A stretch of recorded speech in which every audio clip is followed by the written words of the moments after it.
Welcome to the More Than Anxiety podcast. I'm Megan Devito, and I help ambitious women break out of the anxiety cycle that keeps them frustrated and stuck. Get ready for a lighthearted approach that will change what you think, how you feel, and what you believe about yourself. This podcast is full of simple steps, a lot of truth talk, and inspiration to take action so you walk away feeling confident, calm, and ready to live. Let's get to it. Welcome to episode 108. I'm Megan Devito. I'm a life coach. I help women who deal with a lot of overwhelm, anxiety, and stress figure out how to navigate those problems in their lives to be able to do what they want and have a lot of fun. If this is your first episode, I'm really happy to have you here. And if you've been with me through the whole thing, thanks for coming back. This week, I want to talk about overwhelm. And yes, we know that's a really big feeling, how it might feel like everything's out of control and going crazy. But I also just want to offer that overwhelm is totally optional.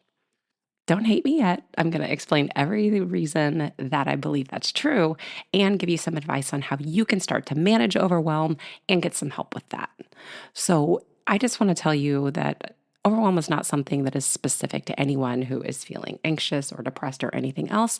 Overwhelm can come from just life, because life is going to throw a lot of stuff at us, especially if you are a woman who has a lot of requirements at home, but also a lot of requirements at work, ideas about what you're supposed to do or not supposed to do. It can feel like a lot. Women are much more likely to feel overwhelmed than men. So ladies, if you're listening to this, I'm with you. I've been there. I'm the mom of 4. I was basically the taxi driver for all 4 of my kids to get them to their activities. My husband works a ton of hours, so thank goodness I had the privilege of having my parents not very far by or not very far away to help me out. But between school and at one point I was teaching and trying to do, I was coaching a sport. I was trying to stay up with the house and stay up with all of these different things that were going on. It's a lot. So if you feel like you're drowning in everything that you have to do, you are in exactly the right space today. Because remember, overwhelm is optional, and there are really effective strategies that you can use to manage the stress so that your life feels balanced. So you feel like you've got time for yourself to go out, to relax, to have fun. Fun is kind of the antidote to everything. Everything that I'm talking about, I'm always going to bring it back to having fun. It's hard to be anxious. It's hard to be stressed. It's hard to be depressed. It's hard to be all up in your head when you're just out having a good time.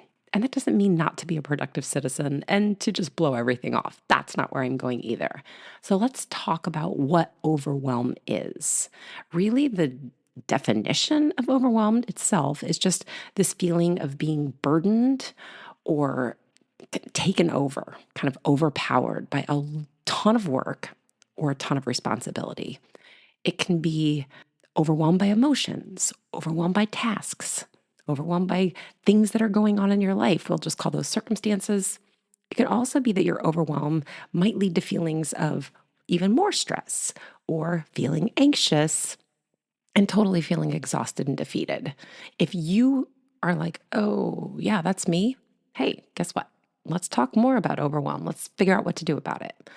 Let's say you're identifying with that. I know that this sounds like me. I'm definitely feeling like I can't keep up. I'm definitely feeling extra emotional.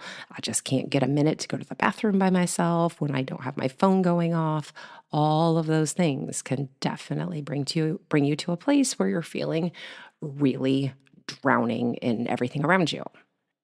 Things you might notice that are symptoms of overwhelm. And remember, these are going to be different for every person. Not everybody feels anxious the same way. Not everybody feels depressed the same way. Not everybody feels stressed out the same way. So you might identify with some of these signs of overwhelm, and you might hit every single one, and you might only hit a couple. It could depend on how buried in stuff that you are. Maybe it's like, I don't know, I feel like I'm just getting into this place of overwhelm. It could be that your couple of symptoms are just super intense and nonstop, or it could be that you just bounce from feeling to feeling. There's not a right or wrong way to do this. There never is. So things that are really common symptoms of overwhelm that you might be noticing in your life right now is constantly feeling stressed out. Constant stress can be a symptom of overwhelm. And what's harder about that is that constant stress can lead to more overwhelm. That's going to be a really key point when we start talking about what in the world you need to do to get out of this. Constantly feeling stressed, constantly feeling also anxious, just like something is always about ready to go down the hole.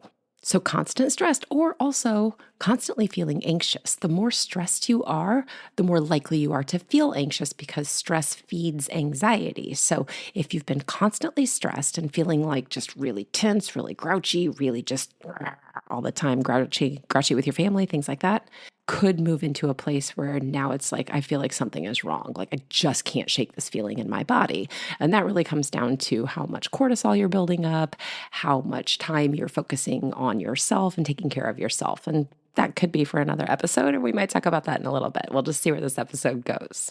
Another thing that can be a symptom of overwhelm is difficulty concentrating.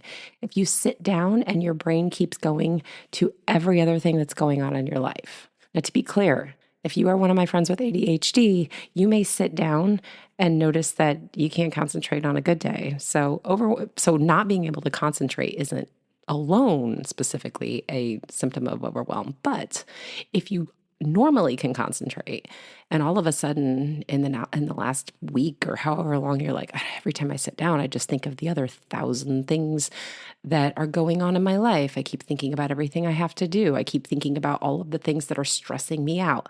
That could be part of overwhelm. That could be a symptom of overwhelm. Procrastinating. Also, yes, an ADHD thing, but putting things off because it just feels like you have too much on your plate is different than putting things off because you can't self-start.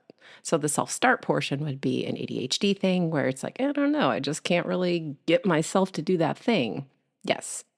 But procrastinating because it just feels like too much and you can't handle one more thing, that could be a little bit different. Again, it's person to person, and what's true for you and how your body and your brain works may not be for someone else. So remember, we're talking about specifically about you here. Feeling exhausted or just sluggish. I'm just spent. I just need to lay here. I just need to completely turn off for a while, but I don't have time. Like I just can't, I don't have the energy for anything. That kind of exhaustion, the kind where you're like, just please don't make me move. I just want to sit here for a minute. And maybe you're not mentally tired. I'm not saying sleepy. I'm saying exhausted. And you know the difference, right? If you don't, it's so easy. If you're like, tell me the difference between exhausted and sleepy, I'm happy to do that. Just message me. You can catch me on any of my socials, and my DMs are always open for you guys. I want to be able to answer your questions about these podcast episodes, but also about anything that comes up for you related to overwhelm, related to stress, related to anxiety. You also might notice that you have a lot of headache, or my stomach is driving me crazy. Like it's in knots lately. I don't feel like I can eat the same foods. It's just, it comes and goes. It's so annoying. That can be from physical tension, carrying all of that stress around inside your body so that your shoulders are always up by your ears and you're like gritting your teeth at night. You might notice that you wake up and your jaw is clenched or your teeth hurt. That can be a symptom of stress. And remember that stress leads to overwhelm.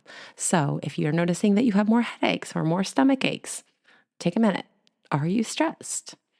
Is that stress keeping you up at night? Are you having trouble sleeping because you're thinking of everything else that you need to do or everything else that's making you feel all of the emotions? If that sounds like you, it is absolutely vital that you are getting good sleep. One, so that you can move those stress hormones out of your body and give yourself rest to be able to think clearly so that you don't feel anxious. But two, you got to have energy to make it through your day. And then you're tired and even more exhausted at work. We don't want that. We got to work on that sleep thing. You might notice that you are irritable or that your mood, it just flies from one end to the other. So if you are snapping at your kids, at your partner, at your coworkers, at your parents, at your best friend, at the neighbor, at the guy at the grocery store, if you notice that you are really grouchy, or that one minute you are crying and the next minute you're laughing and then you're furious and your mood is going all over the place, remember, if you're not sleeping, that makes a lot of sense because our moods can get really wonky when we're exhausted. But when you're stressed, you're just trying to keep up. You're kind of in this low level, maybe even high level survival mode. So mood swings, irritability are a huge indicator of overwhelm. If you notice that you're just not interested in to do anything because you don't have the brain space or the energy to actually go out and have fun, you are buried in emotions, or you are buried in a to-do list, or you're buried in expectations, that can really shut off any interest you have in going out because everything feels like too much anyway. And what's really hard about overwhelm is that when you're in a place of overwhelm, you feel like you don't have time to go take care of yourself or have fun because you barely have time to do the things that you think you need to do.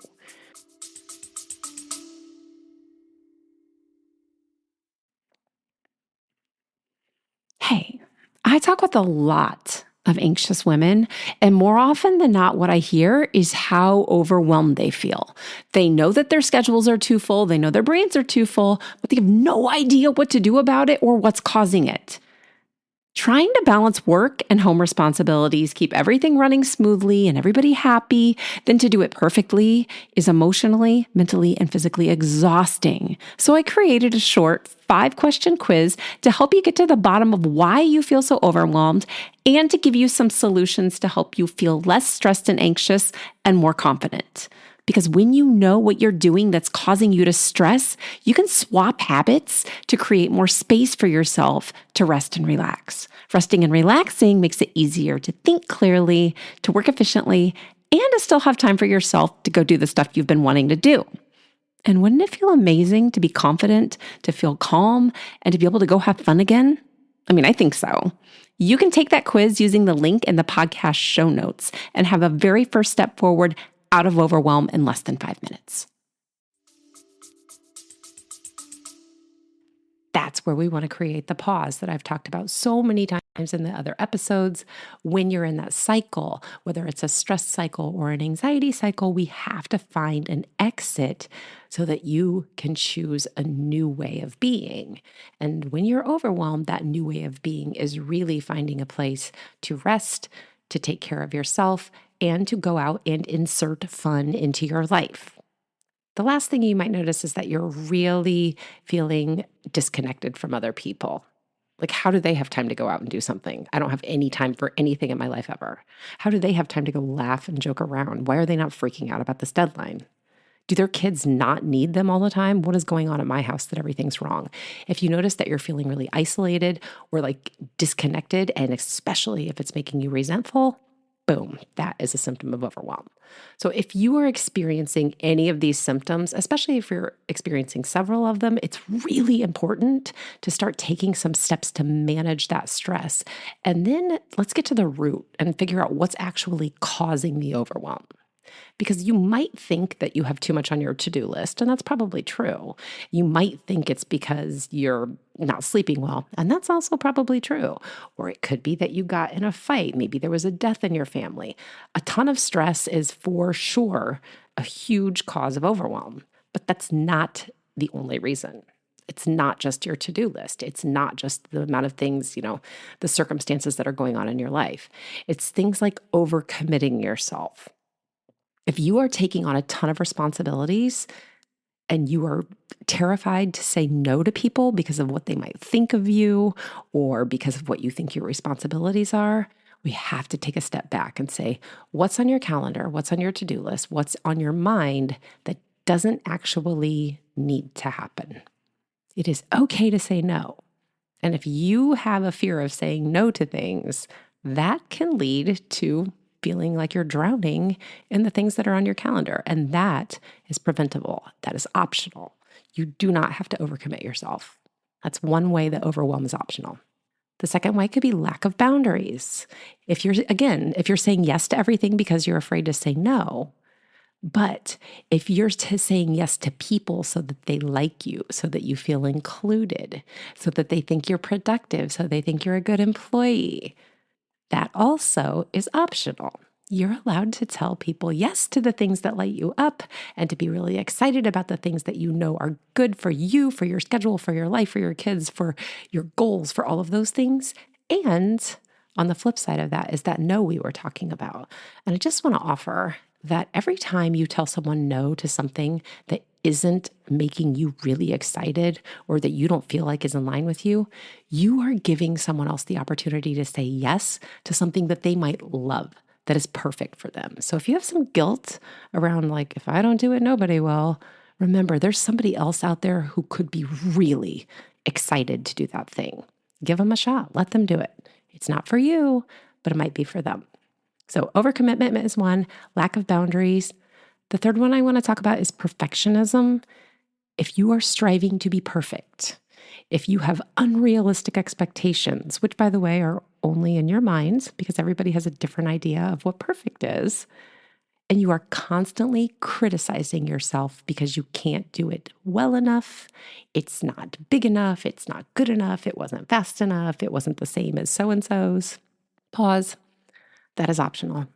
You can learn to really love and appreciate yourself, to take care of yourself, and to let go of the idea that something is supposed to be perfect. The next one I want to talk about is stress that you have not resolved. If you have unprocessed stress, that accumulates over time. All of that cortisol builds up in your body, and it can make you feel overwhelmed and anxious. Stress is not optional. How you handle it is. I cannot ever tell you that you'll have a stress-free life. Stress happens. It's part of being human. You have a really high stress tolerance because back in the day when our caveman ancestors were running around, they had to do things like outrun saber-toothed tigers, but you don't. That processing system hasn't updated. But if you have stress that you just can't stop, if you don't know how to de-stress, if you don't have techniques to help you burn it off, to get it out of your head, to take care of it, it will accumulate and it will make you feel overwhelmed. And you will eventually start to feel anxious if you don't process it out. Stress itself is not optional. How you handle it and learning to let it go is. So again, that makes it optional. If you have emotions that are not processed, what I mean is if you are ignoring or you are suppressing your emotions, this can contribute to overwhelm. This can contribute to anxiety, and this can contribute to burnout. So let's start with something like grief.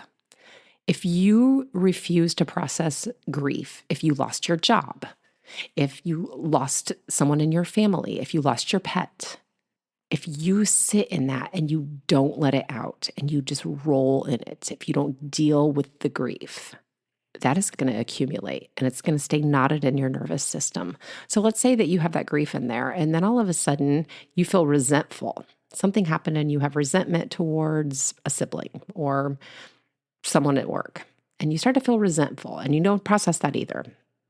I'm just going to sit in there. I'm going to pretend like I like them. I'm going to keep my mouth shut. I'm just going to think about it in my head all day. If you have that, that's going to get knotted up with the grief. And then let's say something happens that makes you feel guilty. And instead of having to deal with guilt, which is my least favorite emotion, you let that knot up in there too. And pretty soon you have this collection of emotions that are sitting inside your nervous system. And that gets really overwhelming. And that is a quick trip to feeling anxious. You have to work with your emotions. So if you're not doing that, that is also something that will lead to overwhelm, and it's also optional. You don't have to leave your emotions unprocessed. You just have to learn how to feel them, to deal with them, and let them go. If you're a people pleaser, if you're constantly trying to make everybody else happy, I'd love to do that for you. I'd love to say, yes, you're the best. Whatever that looks like, if you are a people pleaser, I get you. It feels good to help people. Helping people is not people pleasing. Helping is done with generosity and a desire to be someone that can be caring. That's not people pleasing. That's being a caring and wonderful human. People pleasing is throwing yourself under the bus for everybody else, and that is optional. Negative self-talk is the last one I want to talk about. If you are constantly telling yourself what a klutz, what an idiot, what a fool, what a terrible parent you are, how nobody could ever like you, you're just ridiculous, I'm ugly, I'm a hot mess. If those are the thoughts that are in your head, and if they ever come out your mouth, those are going to make you feel overwhelmed and think that those things are actually true. Because when your brain thinks them or it says them, if it makes you say them, and you don't stop and question what you're saying, your brain believes it. And that is optional. So all of these things that are causing overwhelm, whether it's whatever the circumstances is your life and how you're handling it, those are optional, which means that the overwhelm itself is 100% optional. And if you don't deal with chronic overwhelm, which leads to burnout and anxiety and being not productive at all, which is probably exactly what you don't want, you're going to end up being more stressed and anxious. You're going to hit burnout at your job where you're in emotional and physical and mental exhaustion. I just told you your productivity is going to go down. So it's going to be difficult, even more difficult to concentrate and to get things done. So consequently, you get more overwhelmed. And then you start to fight with your spouse or your partner or the people at work. And suddenly you're overwhelmed by your relationship. And then the next thing you know, it's like, I don't know, I've had a headache and I feel sick to my stomach. I've had a cold 5 times already this year. It kills your immune system. Stress will make you literally sick. And when that happens, you become more overwhelmed because you don't feel well, so you can't be as productive, and then you're more overwhelmed again. Do you see how this is breeding itself, like how it just keeps building on itself? It's like the perfect storm. And then that, of course, leads to mental health issues, and it increases your risk for depression and anxiety disorders. And then you end up in therapy, and you end up doing all of these other things because you just didn't have the coping skills to deal with it. And I get it. A lot of us weren't taught these things. We were taught that we had to be productive to be valuable. We were taught that we were supposed to, give endlessly. We were taught that we were not supposed to put ourselves first. We were taught all of those things. And none of that has to be true. And it's certainly not productive or healthy for you. Now, if I am speaking to you and you were like, I am not supposed to put myself first. It is God first, then me, or it is my family first, then me. I get you. I was taught that too, but I just want to offer a thought switch for you that can make you feel okay about taking care of yourself and really know that you need to take care of yourself. Let's say that you want to be the person who you learned that you need to be at church or from your parents or your grandparents that said, always put everybody else first. That comes from a place of caring and a place of wanting to be a good person, to make sure that we're out there helping the world. If it came from that place, then the intention behind it was really good. But somewhere along the line, it got twisted to, I shouldn't take care of myself. Because let me tell you something. If you are overwhelmed, if you are sick all the time, let's just say that you're overwhelmed to the point of feeling constantly sick. You've had a cold all the time. You've had COVID in the last, I've had COVID 3 times this year. I've got all of these things going on. I'm so exhausted. And let's say that somebody actually has something where they need a lot of help. Let's say that someone has a house fire and they need help with meals or taking care of their kids. You don't have anything left to give to be able to help them with the best of intentions and the fullest heart and wanting to go out and be that person for them. Do you see where I'm saying? Yes, take care of other people, but that doesn't mean at your own expense because you can't help anyone if you're not taking care of yourself. So some things you can do to reduce stress are really starting to practice mindfulness and meditation. If you haven't done that before, that's something I absolutely teach in my coaching. These are all things that coaches can help you with here. You need to set some realistic goals. We need to look at, here's your overwhelming goal. Let's just break it down so it doesn't feel so big and so in your face. And when you set those goals, let's start celebrating the small wins and stop trying to be perfect. Let's be successful without having to have the perfectionism in there. Let's learn to take care of yourself.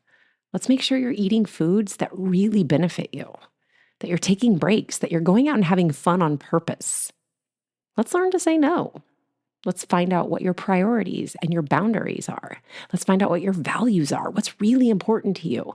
And if there's something that's not for you, and there's something that you don't have time for, that someone else would love, let them do it. Learn to delegate tasks to other people. Did you guys know that you can teach your kids to do their own laundry without guilt? And that they actually don't hate it?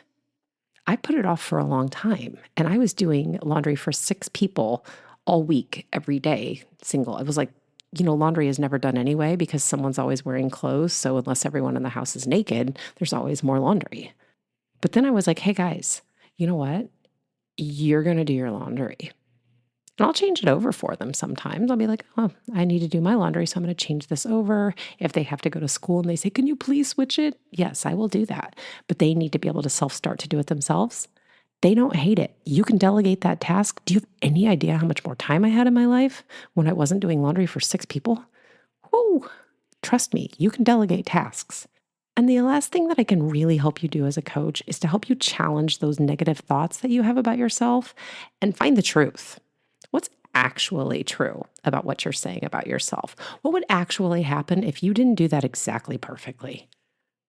What would happen? If that sounds really good, if that sounds like something that you're like, I got to get out of this, I got to get out of this cycle, it's so easy to talk to me. All you have to do is go to any of my socials and message me. And if that sounds like too much, jump on my website. If you're like, you don't do social media, that makes me feel overwhelmed. Yeah. Social media is a lot. You can go to my website. It's megandevito.com. Just go there and contact me. It's getting a little facelift right now. So if you're listening to this in real time, you can hit the chat button. But otherwise, there's going to be a message button up there. I'm getting a shiny new website. It's going to be so much fun. So I hope this was helpful. I hope you're starting to take a look at how can I fit more fun into my life? How can I knock out this overwhelm and feel really good? Because remember, even though it doesn't feel optional, it feels very big and very overwhelming right now. Overwhelm is optional. I hope this is helpful. And if I don't talk to you on a consultation call this week, I will be back next week. Take care. I hope you enjoyed this episode of the More Than Anxiety podcast. Before you go, be sure to subscribe and leave a review so others can easily find this resource as well. And of course, if you're ready to feel calm, to stop overthinking and have a lot more fun, you can go to the show notes, click the link, and talk to me about coaching. I'll talk to you soon.